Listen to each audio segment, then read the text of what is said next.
US President Joe Biden and group of 7 G7 leaders leading democratic economies on Sunday formally launched their global infrastructure partnership aiming to counter China's influence in the developing world. According to the statement released by the White House, leaders of the G7 will invest $600 billion in order to boost infrastructure. It said that the G7 leader will formally launch the Partnership for Global Infrastructure to mobilize hundreds of billions of dollars and deliver quality, sustainable infrastructure that make a difference in people's lives. These challenges are hard for all of us, even nations with resources of the G7. But developing countries often lack the essential infrastructure to help navigate global shocks like a pandemic. So they feel the impacts more acutely, and they have a harder time recovering. In our deeply connected world, that's not just a humanitarian concern, it's an economic and a security concern for all of us. That's why 1 year ago when this group of leaders met in Cornwall, we made a commitment. The democratic nations of the G7 would step up and provide financing for quality, high-standard, sustainable infrastructure in developing and middle-income countries. What we're doing is fundamentally different because it's grounded on our shared values of all those representing the countries and organizations behind me. It's built using the global best practices, transparency, partnership, protections for labor and the environment. We're offering better options for countries and for people around the world to invest in critical infrastructure that improves the lives, their lives, all of our lives, and delivers real gains for all of our people, not just the G7, all of our people. Today we officially launched the Partnership for Global Infrastructure and Investment. We collectively have dozens of projects already underway around the globe. And I'm proud to announce the United States will mobilize $200 billion in public and private capital over the next 5 years for that partnership. We're here today because we're making this commitment together as a G7 in coordination with one another to maximize the impact of our work. Collectively, we aim to mobilize nearly $600 billion from the G7 by 2027. These strategic investments are areas of critical to sustainable development and to our shared global stability. Health and health security, digital connectivity, gender equality and equity, climate and energy security. Let me give you some examples of the kinds of projects that are underway in each of these areas. First, health.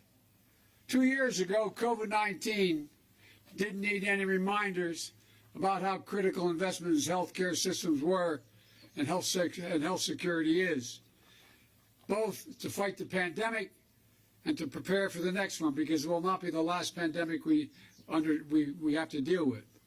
That's why the United States, together with the G7 partners and the World Bank, are investing in a new industrial-scale vaccine manufacturing facility in Senegal. When complete, we'll have the potential to produce hundreds of millions of doses of vaccine annually for COVID-19 and other diseases. It's an investment that will enhance global vaccine supplies as well as improve access and equity for developing countries. Second, in the digital area, our economy's future increasingly depends on people's ability to connect to secure information and communications technologies.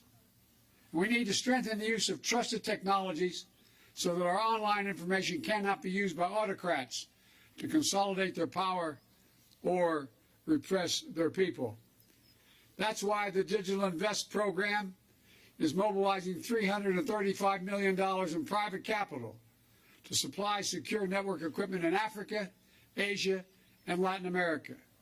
And the U.S. government also supported the successful bid by an American company, Subcom, for a $600 million contract to build a global subsea telecommunications cable.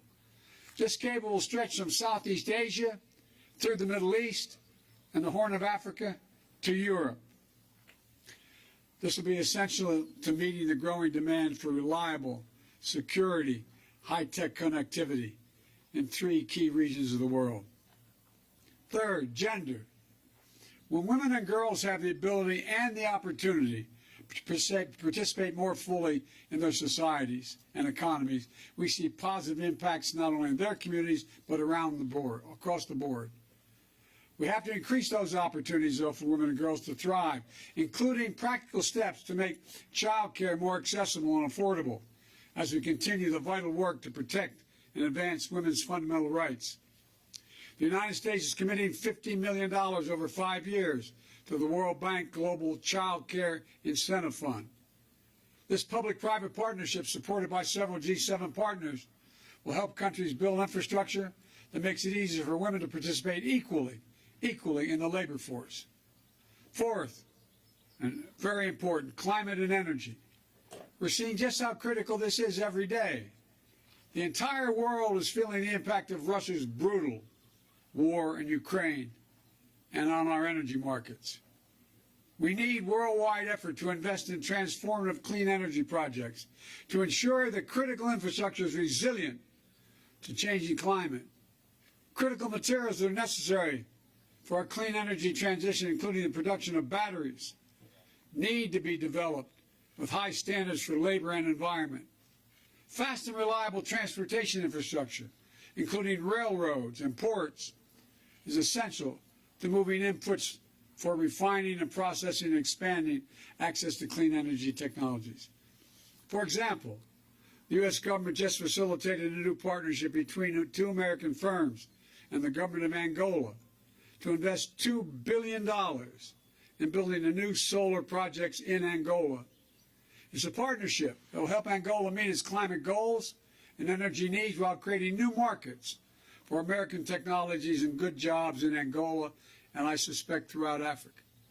And in Romania, the American company NuScale Power will build the first of its kind small modular reactor plant. This will help bring online zero-emission nuclear energy to Europe faster, more cheaply, and more efficiently. The U.S. government is helping advance the development of this groundbreaking American technology, which will strengthen Europe's energy security and create thousands of jobs in Romania and the United States. These deals are just some of what's in store. And we're ready. We're ready to get to work together, all of us, to lead efforts, to lead U.S. efforts in my case.